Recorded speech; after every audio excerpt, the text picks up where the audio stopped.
Welcome back to the debate.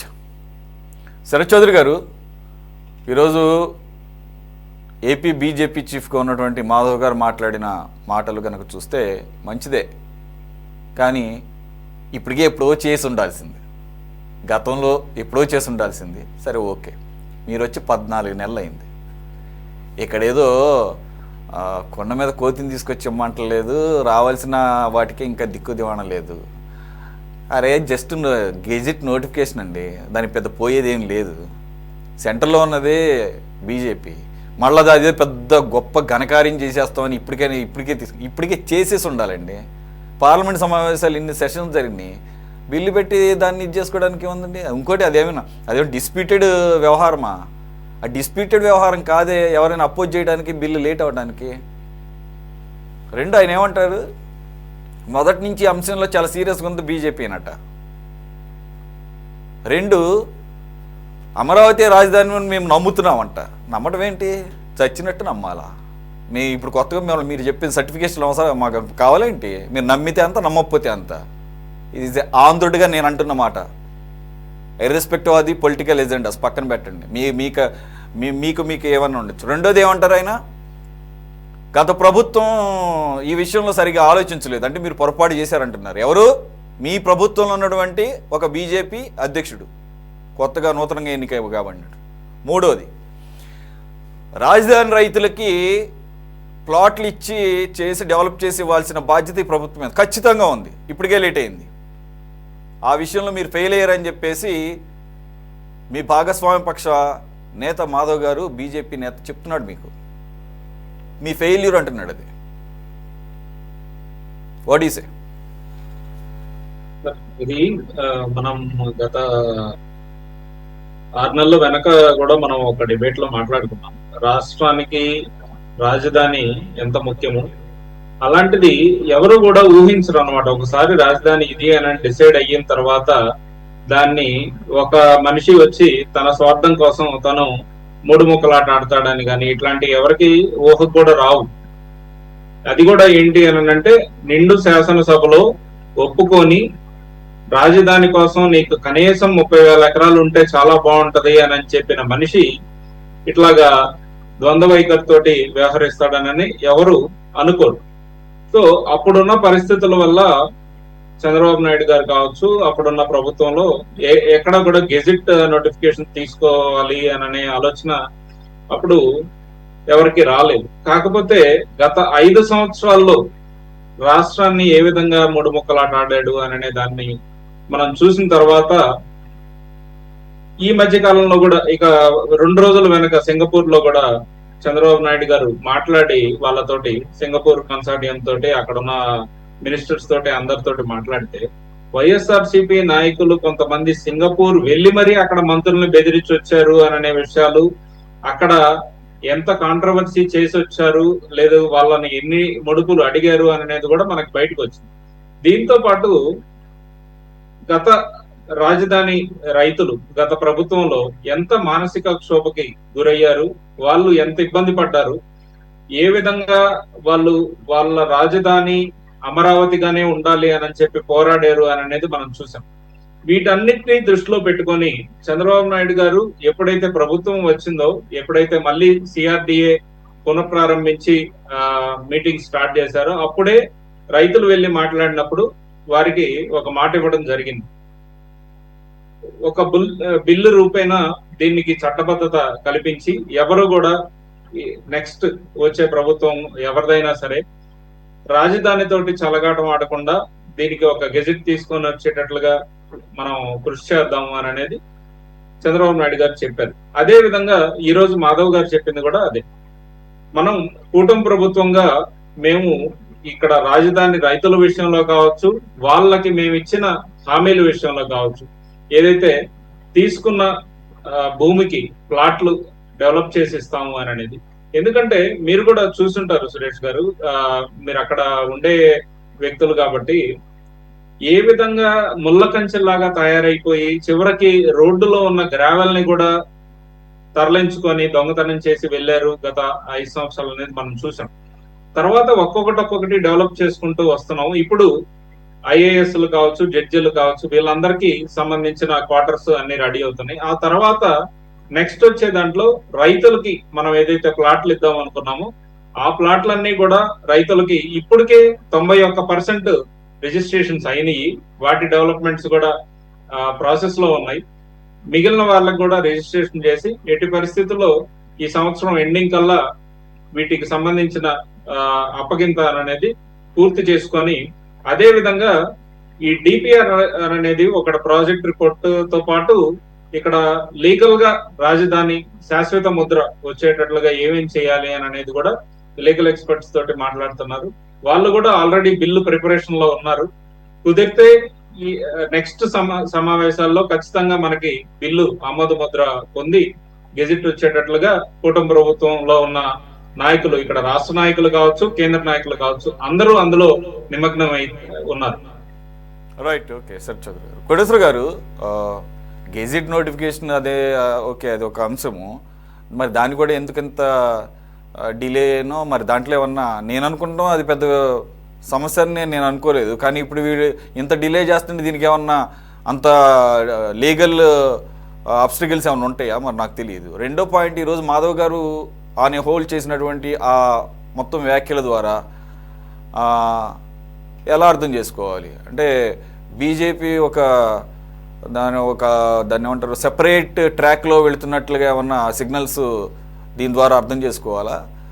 ఎందుకంటే చివరిలో ఒక మాట అన్నాడు ఆయన, గుంటూరులో జిన్నా టవర్ని, అలాగే ఇంకోటి ఏదో చెప్పాడు, వైజాగ్లో కింగ్ జార్జ్ హాస్పిటల్ పేర్లు మారుస్తాము అని.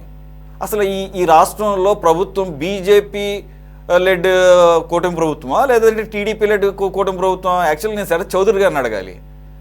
ఏమండి శరత్ చౌదరి గారు, ఇక్కడ రాష్ట్రాన్ని టీడీపీ నేతృత్వంలో ఉన్నటువంటి కూటమి ప్రభుత్వం పాలిస్తుందా లేదంటే బీజేపీ నేతృత్వంలో ఉన్నటువంటి కూటమి ప్రభుత్వం? ఎవడు పడితే ఆడొచ్చేసి పేర్లు మారుస్తానంటే నాకు అర్థం కాదు.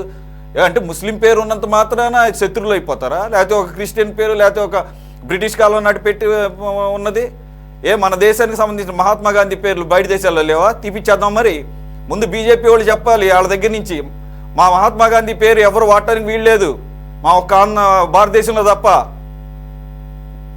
ఏంటి పిచ్చి మాటలు? ఇంకోటి మేము మారుస్తాం అంటాం ఏంటి? కూటమి ప్రభుత్వంలో ఒక నిర్ణయం తీసుకుంటాం, ఏంటి ఏకపక్ష ప్రకటనలు? శరత్ చౌదరి గారు, you want to say something in a single sentence? అది ఇంకా మా దృష్టికి అయితే రాలేదు సార్. ఆయన మరి ఏ ఉద్దేశంతో అన్నాడు అని తెలియదు. కానీ తన అన్నంత మాత్రాన ఇప్పుడు సమిష్టిగా అది మళ్ళీ కేబినెట్ లోకి రావాల్సిందే, అక్కడ డిస్కషన్స్ అవ్వాల్సిందే. ఎందుకంటే హిస్టారికల్ ప్లేసెస్ కావచ్చు, హిస్టారికల్ నేమ్స్ కి ఎప్పటి నుంచో వస్తున్న హెరిటేజ్ నేమ్స్ ని అంత తొందరగా తీయటం అనేది అయితే పాసిబిలిటీ కాదు. కానీ తను ఏ సందర్భంలో అన్నారనేది డిస్కషన్కి వచ్చినప్పుడు కానీ చెప్పలేము. ఓకే సార్, కోటేశ్వర గారు ప్లీజ్ వెంకటేశ్వర్లు గారిని తీసుకొని మళ్ళీ మీ దగ్గరికి వస్తాను. సార్ వెంకటేశ్వర్లు గారు, మాధవ్ గారి యొక్క ప్రకటనలు కూటమి ప్రభుత్వ భాగస్వామ్యంలో ఉన్న ఒక పార్టీ నేతగా మాట్లాడుతున్నట్టుగా కాకుండా ఒంటెద్దు ప్రకటనలుగా అనిపిస్తోంది, మీరేమంటారు?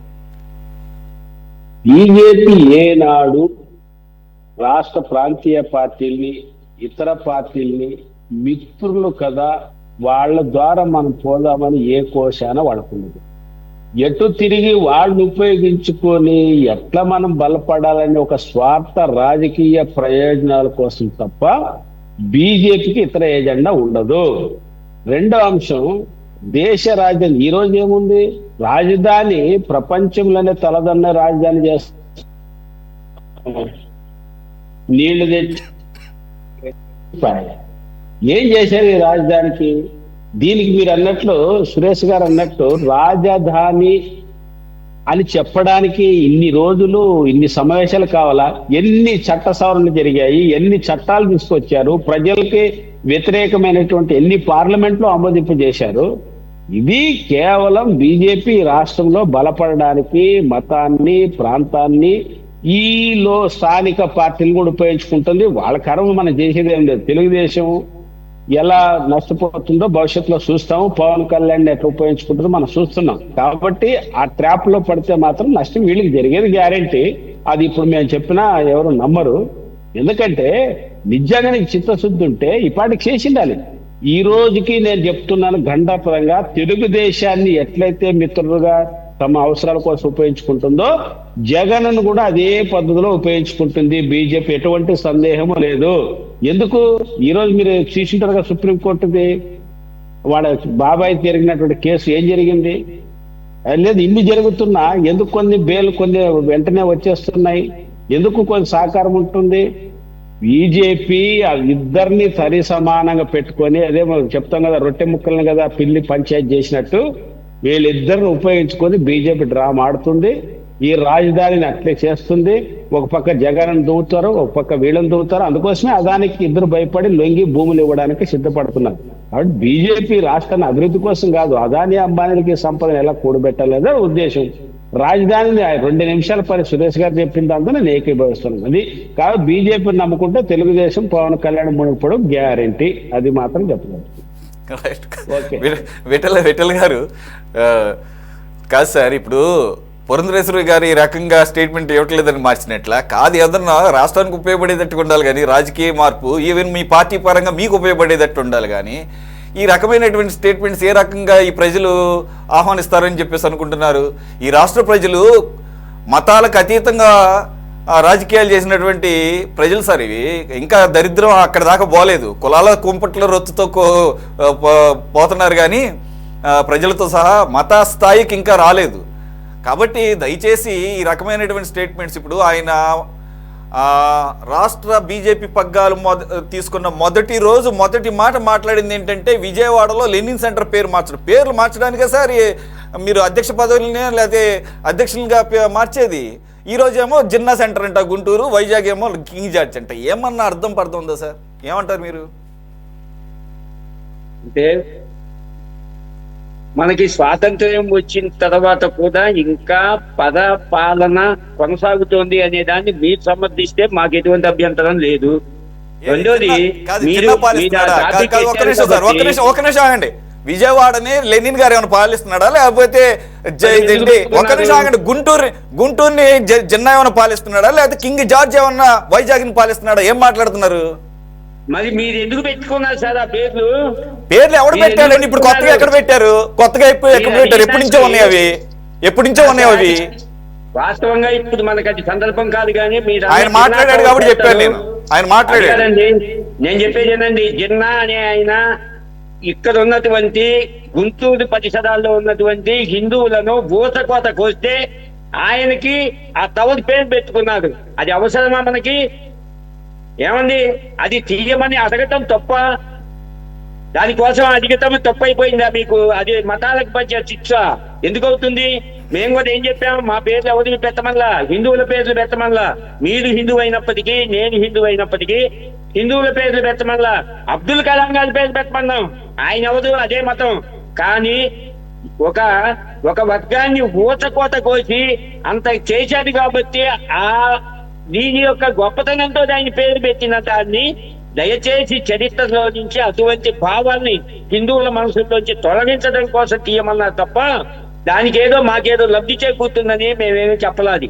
పోతే ఇందాక నుంచి మీరు మాట్లాడుతున్నట్టుగా ఏ విషయానికి వచ్చినా సరే ఈ రాష్ట్రంలో మిగతా పార్టీలు చెబితేనేమో వేదాలు, బీజేపీ చెబితేనేమో సోదాలు. ఇది సందర్భాన్ని బట్టి చెప్పినటువంటి విధానం.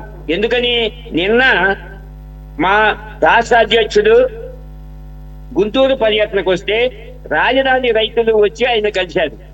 మీరు చెప్పినట్లు రాజధానిలో అంతో సస్యశ్యామలంగా అన్ని పనులు సుభిక్షంగా జరిగిపోతూ ఉంటే ఆ రైతులు ఎందుకండి ఇంకా ఈ పార్టీల చుట్టూను ఈ అధికారుల చుట్టూ తిరగటం అవసరమా? కానీ వాళ్ళు ఎందుకు వచ్చారు? వాళ్ళకున్న ఇబ్బందులు తెలియజెప్పడానికి, వాళ్ళకున్న ఇబ్బందుల్ని సరి చేసుకోవడానికి వాళ్ళు వచ్చారు. ఆ వచ్చిన సందర్భంలో మీకు ఇంకా చేయాల్సిన పనులు ఉన్నాయి, చెయ్యాలి, అవి కూడా మేము పూర్తి చేస్తాము, మేమందరం కలిసి కూర్చొని నిర్ణయం తీసుకొని చేస్తాము అని ఆయన చెబితే దానికేదో చిలవలు పలవలుగా మీరు మాట్లాడతాం, అది ఎంతవరకు భావ్యం? నిజమే మీరన్నట్లు దాన్ని గెజిట్ చెయ్యాలా? మీకు గుర్తుందో లేదో 2018లోనే కిషన్ రెడ్డి గారు దాన్ని గెజిట్ కి ఇవ్వడం కోసం ప్రయత్నం చేస్తే ఆ రోజు ఏం చెప్పారండి? కేంద్ర ప్రభుత్వం ఏం చెప్పింది? మీకు ఇంకా 10 సంవత్సరాలు ఉమ్మడి రాజధానిగా అక్కడ ఉన్నది కాబట్టి 10 సంవత్సరాల లోపు కుదరదు, 10 సంవత్సరాలు అయిన తర్వాత రమ్మన్నారు. ఈ లోపు ఇప్పుడు 10 సంవత్సరాలు పోయిన సంవత్సరంతో మనకి కంప్లీట్ అయింది. అప్పటి నుంచి కూడా ఈ యొక్క కూటమి ప్రభుత్వం కేవలం ఇటువంటివి నిదానంగా అయినా చేయొచ్చు, కానీ కావాల్సింది అభివృద్ధి. గత ప్రభుత్వం చేసేటటువంటి అరాచకమైనటువంటి పాలన నుంచి ప్రజల్ని మంచి మార్గంలోకి తెచ్చుకురావాల్సిన అవసరం మన మీద ఉందని కేవలం అభివృద్ధి మీద దృష్టి పెట్టి మేం పనులు చేస్తూ ఈ పని కూడా మేము చెయ్యాలి, చేస్తాం, గెజిట్లో ఎక్కిస్తామని ఆయన చెప్పారు. దాంతో తప్పే ఉంది? దాంతో తప్పేం మాట ఉందండి? ఆయన ఏమి మేము చెయ్యమనో లేకపోతే మాది కాదనో చెప్పలేదే.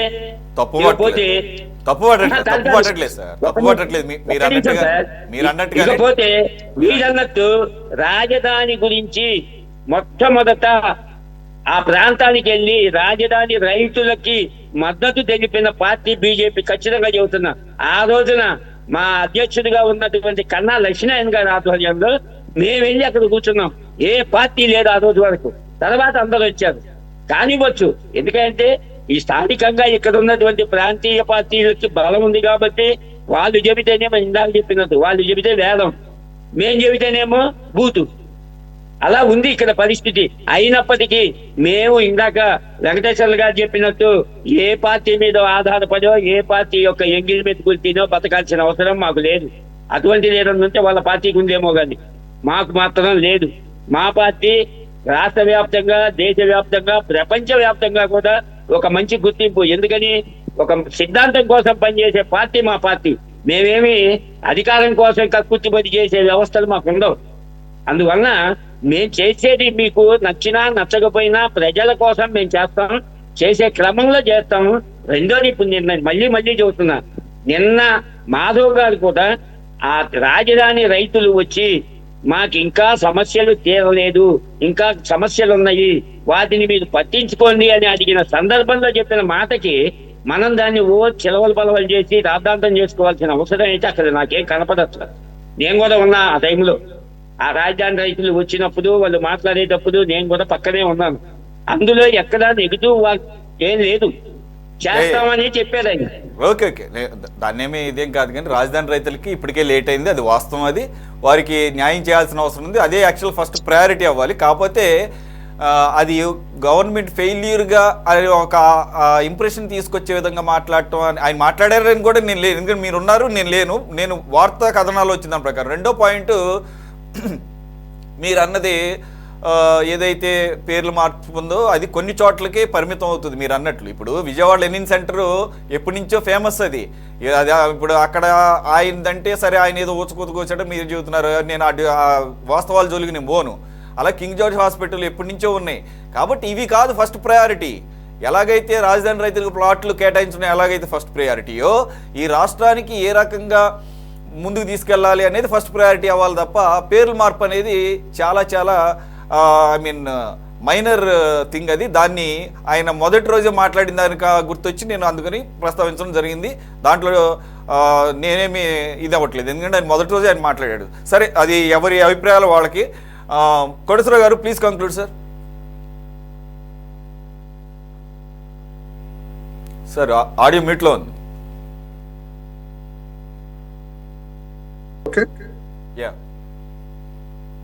బీజేపీ మిత్రుడు హిందువులు ఊచకోత అని చెప్పేసి పదం వాడారు. మరి అది ఏ చరిత్రలో ఎక్కడ నమోదైందో నాకైతే తెలియదు. మరి అంటే బీజేపీ వాళ్ళు కొత్తగా ఉన్న చరిత్ర రాస్తున్నారేమో జిన్నా టవర్ ని తొలగించడానికి అనేది నాకు అనిపిస్తుంది. జిన్నా టవర్ చరిత్ర చదవండి, తెలుస్తుంది. చెప్పండి, ఊచకోత ఎప్పుడు జరిగిందో చెప్పండి. చెప్తున్నాను కదా, చెప్పాడు కదా, ఊచకోత ఎక్కడ జరిగింది, హిందువుల ఊచకోత గుంటూరులో ఎప్పుడు జరిగింది చెప్పండి. స్వాతంత్ర్యం రాకముందు, గుంటూరులో స్వాతంత్ర్యం సందర్భంలో చెప్పండి. అది గుంటూరులో అయినా ఎక్కడైనా కానీ ఎక్కడ జరిగినా కానీ అది కరెక్ట్ కాదు. దాన్ని అటువంటి వాళ్ళని ఎక్కడ కూడా పెద్దగా ఎంకరేజ్ చేయాల్సిన అవసరం లేదు. అయితే నేను ఆ పేరు మీద ఇక దేశంలో ఉన్నాయి, రాష్ట్రాల్లో ఉన్నాయి, ఎందుకంటే గతంలో కూడా చూసాము, మొన్న మధ్య కూడా చూసాము, కరాచీ బేకరీల మీద దాడులు చూసాము. కాబట్టి ఇటువంటి కల్చర్ని ఎంకరేజ్ చేయటం అది కరెక్ట్ కాదు. రెండు, అది ముందే అటువంటి వ్యవహారాలని తొంగలో తొక్కాల్సినటువంటి అవసరం ఉంది. రైట్ సార్, కోటేశ్వర గారు ప్లీజ్ కంటిన్యూ. ఇప్పుడు కరాచీ బేకరీ అని కరాచీ ఉందని చెప్పేసి కరాచీ బేకరీ నడుపుతా ఉంది హిందువులు. ఆ సంగతి కూడా తెలియనటువంటి మూర్ఖులు కరాచీ బేకరీ మీద దాడి చేశారంటే ఉన్మాదం ఎంత స్థాయికి వెళ్ళిందో మనకి స్పష్టంగా కల్పిస్తా ఉంది. మరి ఊచకోత కోసారని చెప్పేసి అంత స్లీపింగ్ ఎట్లా చెప్తారండి? అంటే చరిత్ర జనాలు అమాయకులు అనుకుంటున్నారా? పూలు పెట్టుకున్నారనుకుంటున్నారా? నేను గుంటూరు స్టూడెంట్, నేను గుంటూరు జిల్లా వాడిని. నేను ఎట్లా చెప్తారు? అందుకని పెట్టారని చెప్తారు. అబద్ధాలు, పచ్చి అబద్ధాలు చెప్తున్నారు. ఆ అబద్ధాల కోసమే ఈ విధమైనటువంటి పేరు మార్చమని అడగండి. మీరు 100 మార్చమంటారు, మొత్తం దేశం అంతా తీసుకెళ్ళి ఇప్పుడు ఎవరికో దాకట్టు పెట్టమంటారు, అది మీ ఇష్టం. కానీ ఒక లేనటువంటిది ఊచకోత జరిగింది, అందుకని మీ పేరు పెట్టారు, అందుకని మేము మారుస్తున్నామని చెప్తున్నారు. ఎట్లా చెప్తారండి? పచ్చి అబద్ధాలు చెప్తారు మీరు. దాని మీద చర్చకి నా దగ్గర ఇప్పుడు డేట్ లేదు, డేట్ తీసుకొని మీకు చెప్తాను.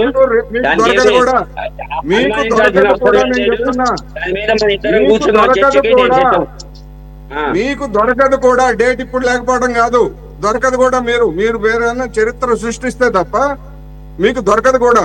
కరాచీ బేకరీ పాకిస్తాన్ నుంచి వచ్చినటువంటి ఒక నిర్వాసితుడైనటువంటి హిందూ. సార్ ఓకే కోటేశ్వర గారు, let us come to the capital issue. Capital ఇష్యూకి వచ్చేసరికి ఇప్పుడు ఆర్టికల్ 317 రద్దు చేయడానికి ఉదయం 9 గంటలకి నరేంద్ర మోడీ గారి ఇంట్లో సమావేశమై మధ్యాహ్నం 1 గంట 2 గంటలకల్లా దాన్ని మొత్తం తీసేశారు. అటువంటిది రాజధానికి సంబంధించి నోటిఫికేషన్ ఇవ్వడానికి ఏదన్నా సమస్య ఉంటే చెప్పండి. ఏదన్నా దేశ రక్షణకు సంబంధించినటువంటి అంశమా? ఏదన్నా లీగల్ ప్రాబ్లం ఉంటే ఇదిగో ఫలానా లీగల్ ప్రాబ్లం ఉంది అని చెప్పండి. అదేమో దేశ రక్షణకు సంబంధించినటువంటి అంశం ఏం కాదు కదా.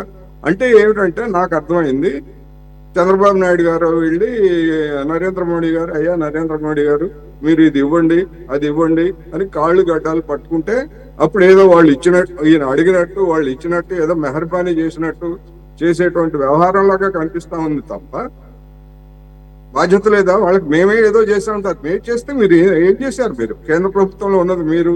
ఈ సమస్య కొత్తగా వచ్చింది కాదు, 14 నెలలు అవుతా ఉంది. ఎప్పుడు ఏం చేస్తారో తెలియదు. ఒకటి.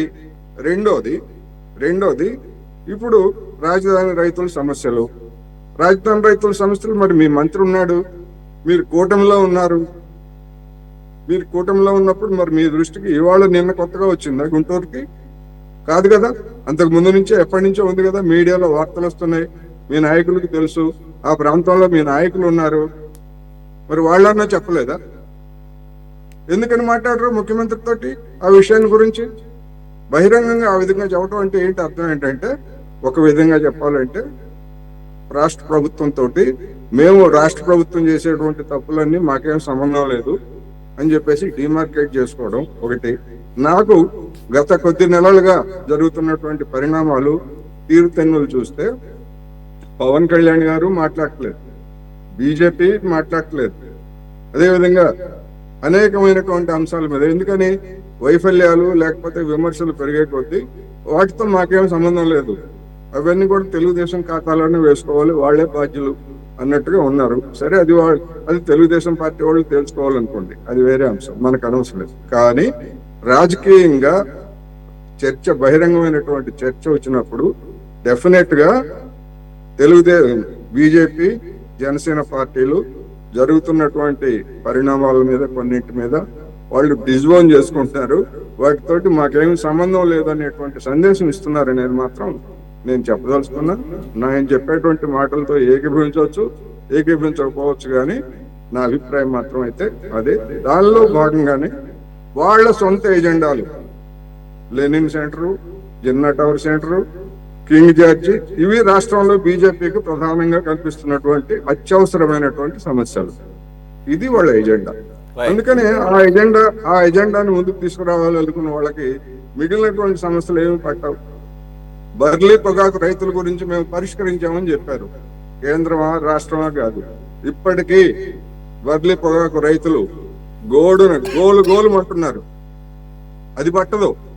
ఆ గుంటూరులోనే కదా బర్లీ పొగాకు రైతులు ఆందోళన చేస్తూ ఉంది. అక్కడికి వచ్చి కూడా బర్లీ పొగాకు గురించి మాట్లాడరు. జిన్నా టవర్ ముఖ్యం. అందుకని ఎవరి ఎజెండా వాళ్ళ ప్రకారం వాళ్ళు వెళ్తున్నారు కనుక ఇది డెఫినెట్ గా రాబోయేటువంటి రోజుల్లో ఈ గ్యాప్ ఇంకా పెరిగేందుకు దోహదం చేస్తుంది. మరి తెలుగుదేశం పార్టీ చంద్రబాబు నాయుడు గారు వీటన్నిటిని చూడకుండా ఉండరు. ఎందుకంటే ఆయన నరేంద్ర మోడీ గారి కంటే తెలివితేటలు ఎక్కువగా ఉన్నటువంటి వ్యక్తి కనుక డెఫినెట్ గా రాబోయేటువంటి రోజుల్లో ఇది ఒక సమస్యగా ముందుకు వచ్చే అవకాశం ఉందని మాత్రం నేను చెప్పదలుచుకున్నాను. Right sir, thanks for join. Koteswararao గారు, శరత్ చౌదరి గారు, విఠల్ గారు అండ్ వెంకటేశ్వర్లు గారు. ఇది వాటి టాప్ డిబేట్. మరో అంశంతో మళ్ళీ కలుద్దాం. Stay tune to city 24/7.